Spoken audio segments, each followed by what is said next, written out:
Sir નામ પરિચય. Doctor Mahesh Hirpara, in-charge garden superintendent, Bhavnagar મહાનગરપાલિકા. સર શહેરના મધ્યમાં બ્યુટિફિકેશન થયા પછી ગંગાજળ તળાવમાં અસંખ્ય જગ્યાએ લીલો જામી છે. દુર્ગંધની હિસાબે લોકો પરેશાન છે. સમગ્ર બાબતને લઈને શું કહેશો?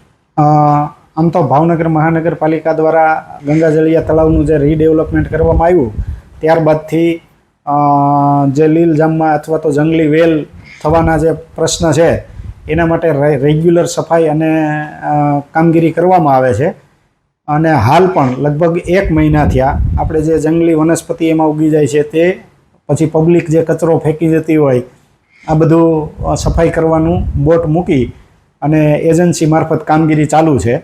આ ઉપરાંત ગંગાજળિયા તળાવની જે બ્યુટિફિકેશન જળવાઈ રહે અને જે પાણી છે એ સારું રહે એ માટે આગામી દિવસોમાં માઇક્રો એસટીપી બનાવવાનું પણ આયોજન કરવામાં આવેલ છે અને એ મંજૂરીની પ્રક્રિયામાં છે. આખો પ્રોજેક્ટ કેટલા પૈસામાં કવર થયો છે? લગભગ આ વર્ષની અંદર અમે 20 લાખ જેવો ખર્ચ અલગ અલગ તબક્કે કરેલો છે.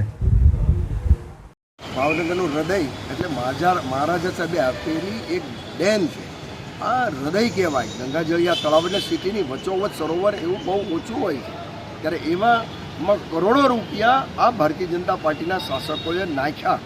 હું એવું નાખ્યા નથી, બગાડ્યા કહું છું. એટલા માટે કે હાલની પરિસ્થિતિ એટલી બધી ગંદવાળો છે કે એ રસ્તે કોઈને રાહદારીને પસાર થવું હોય તો દુર્ગંધમાં રહે છે અને અંદર જુઓ તો કચરાના ઢગ છે. શા માટે? મને સ્પષ્ટ દેખાય છે કે આના જે એજન્સીને આપણે મેન્ટેનન્સ માટે કામ સોંપ્યું છે એનો કાર્યકર પણ ભારતીય જનતા પાર્ટીનો આગેવાન જ કોન્ટ્રાક્ટર હોય છે.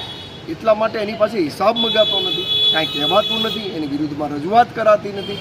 પરંતુ કોંગ્રેસ પક્ષ હવે છોડશે નહીં. જો તાત્કાલિક ધોરણે એનું મેન્ટેનન્સ જે એજન્સીને આપ્યું છે એને તાત્કાલિક કરવું પડશે. એની કે કોંગ્રેસ આગામી સમયમાં યોગ્ય કાર્યવાહી અથવા પગલાં લેવામાં આવશે.